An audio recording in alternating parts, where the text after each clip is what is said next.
बयासी पर अखिलेश यादव और उनके सहयोगी। यानी ये लड़ाई एक तरफा बिल्कुल नहीं है। बहुत सारे एग्जिट पोल गलत साबित होने जा रहे हैं, including us. The live TV, सच सबसे आगे। नमस्कार, मैं अनमोल प्रीतम और आप देख रहे हैं द लाइव टीवी। इस वक्त बड़ी खबर आई है उत्तर प्रदेश से।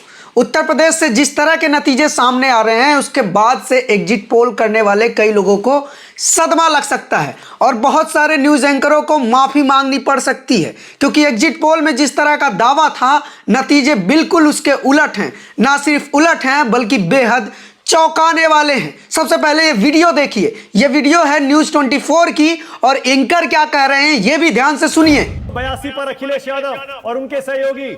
यानी ये लड़ाई एक तरफा बिल्कुल नहीं है। बहुत सारे एग्जिट पोल गलत साबित होने जा रहे हैं, इंक्लूडिंग अस। और ये मानने में हमें कोई गुरेज नहीं है। अगर यही आंकड़ा रुझानों का नतीजों में तब्दील होता है तो फिर ऐसा लग रहा है सारे के सारे एग्जिट पोल करने वाले न्यूज चैनल्स और सर्वे एजेंसियों को माफी मांगनी पड़ेगी।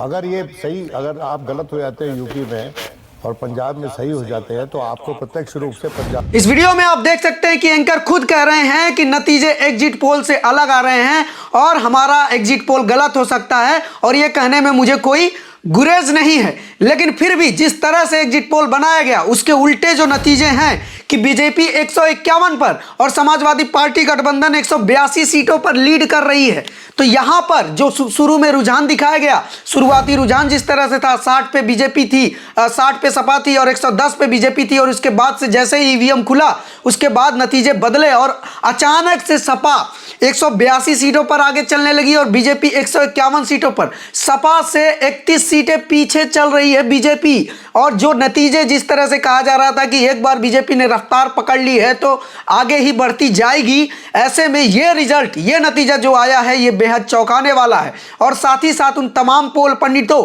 उन तमाम रणनीतिकारों, उन तमाम विश्लेषकों के लिए भी ये शर्म की बात है जो ये कहते थे कि समाजवादी पार्टी गठबंधन आगे नहीं जाएगा, बीजेपी लीड करती जाएगी। मैं यहाँ पर किसी पार्टी का पक्ष नहीं ले रहा हूँ, मैं पत्रकारिता की बात कर रहा हूँ कि खबरें निष्पक्ष दिखाई जाए, किसी एक पार्टी के पक्ष में इतना ना डूब जाए कि उसको 100 सीटों का बहुमत दिया जाने लगे और दूसरे पार्टी को इग्नोर कर दिया जाए। हम शुरू से कहते आ रहे हैं कि फाइट है, फाइट तगड़ी है, समाजवादी पार्टी और बीजेपी के बीच फाइट है। कुछ भी हो सकता है, 20-25 सीटों का मसला फंस सकता है, लेकिन यह कहना कि 100 सीटों से बीजेपी ज़्यादा आगे जा रही थी, यह गलत साबित होता दिख रहा है और शायद उन लोगों को माफ़ी मांगनी पड़े। इसी के साथ हम आपको यह भी बताते चले कि 3 राज्यों में बीजेपी का सुपड़ा साफ होता जा रहा है। गोवा में, जहां पर बीजेपी की ही सरकार थी, वहां पर अब कांग्रेस जीत रही है और पंजाब में बीजेपी का खाता भी नहीं खुला है।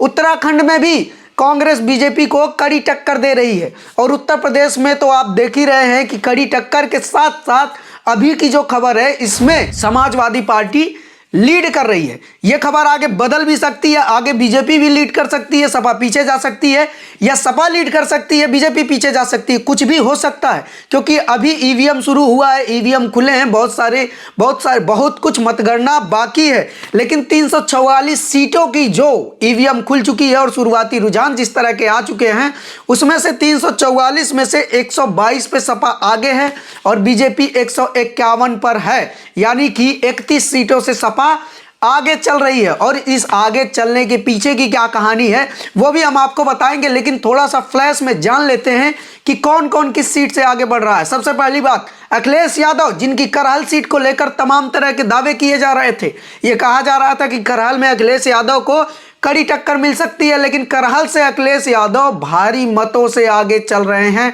और बहुत आगे निकल गए हैं।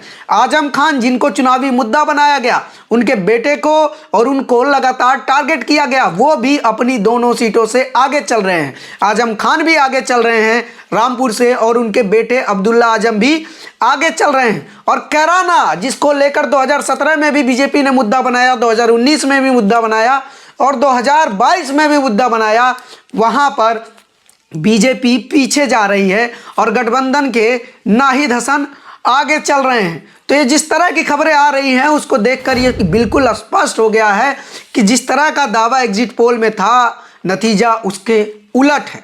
इसलिए जो परसेप्शन बनाने की कोशिश हो रही थी वो भी फेल हो गया। अब बड़ा सवाल ये है कि नतीजे चूंकि एग्जिट पोल के मुताबिक नहीं आ रहे हैं, एग्जिट पोल जिस तरह का फासला 100 सीटों का फासला दिखा रहा था हार जीत का, उस तरह से नहीं आ रहे हैं, तो क्या ऐसे में एग्जिट पोल करने वाले लोग माफ़ी मांगेंगे? क्या वो सारे लोग जो जनता के इमोशन से खेल रहे थे वो माफ़ी मांगेंगे? ये सारे सवाल हैं। अभी ये शुरुआती रुझान है, लेकिन अगर इसी तरह का रुझान रहा, मैं नहीं कह रहा हूं कि कौन पार्टी जीतेगी कौन पार्टी हारेगी, लेकिन टक्कर कांटे की रहेगी। और कांटे की टक्कर हम शुरू से ही बोलते आ रहे हैं, हम ये भी कह रहे हैं कि जीत कोई भी सकता है, लेकिन अंदर 100 सीटों का आना ये बेहद ही गलतफहमी होगी, क्योंकि मामला बहुत ही कड़ी लड़ाई का था। अब बड़ी खबर यह भी है कि स्वामी प्रसाद मौर्य, जिनको लेकर यह कहा जा रहा था कि बीजेपी छोड़ने के बाद वो हार सकते हैं, लेकिन वो भी अब आगे चल रहे हैं। और इस तरह की खबरें लगातार आ रही हैं, जहां से सपा गठबंधन के जिन जिन प्रत्याशियों के बारे में कहा जा रहा था कि वो हार सकते हैं, वो आगे निकल रहे थे। और इवन सपा गठबंधन के बारे में जो कहा जा रहा था वो भी उलट हो गया। जिस तरह के दावे अखिलेश यादव कर रहे थे कि धैर्य रखें, हमारी सरकार बन रही है, हम आगे निकलेंगे, उस तरह की उनकी बात सही साबित होती दिख रही है, क्योंकि नतीजे बिल्कुल वैसे ही आ रहे हैं। बड़ी खबरें हैं ये, नज़र बनाए रखिए। और गोदी मीडिया के चैनलों पर भरोसा जितना करते हैं उससे थोड़ा कम कीजिए, क्रॉस चेक किया कीजिए, चुनाव आयोग की वेबसाइट चेक कीजिए, अलग अलग न्यूज़ चैनलों को देखिए, डिजिटल मीडिया को देखिए, द लाइव टीवी को देखते रहिए। लगातार हम अपडेट दे रहे हैं, और अभी 12 बजे तस्वीर और साफ होगी, तब तक हम आपको और अपडेट देते रहेंगे।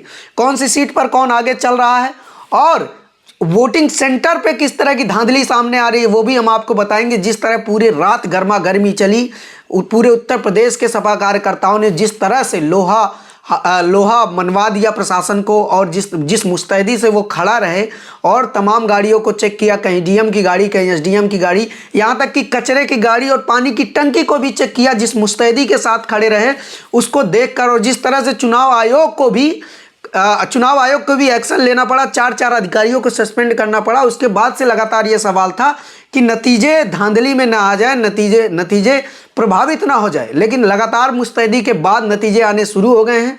अभी तक धांधली की खबरें जो आ रही थी अभी रुक गई हैं। सपा समाजवादी पार्टी के प्रतिनिधि मंडल ने चुनाव आयोग से मुलाकात भी कर ली है।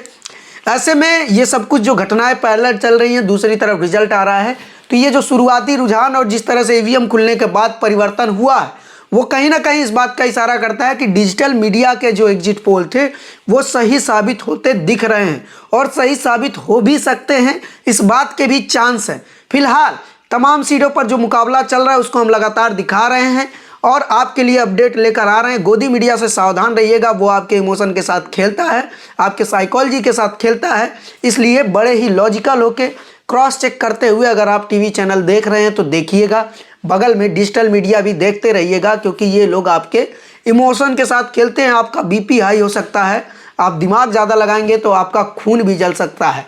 खून जलाना बंद कीजिए, डिजिटल पर आइए और तमाम रुझान देखते रहिए हमारे साथ। चुनाव के नतीजे सबसे फास्ट देखिए और सही आकलन देखिए। कैमरा पर्सन संजीत के साथ मैं Anmol Pritam, Lucknow, UP. The live TV, सच सबसे आगे।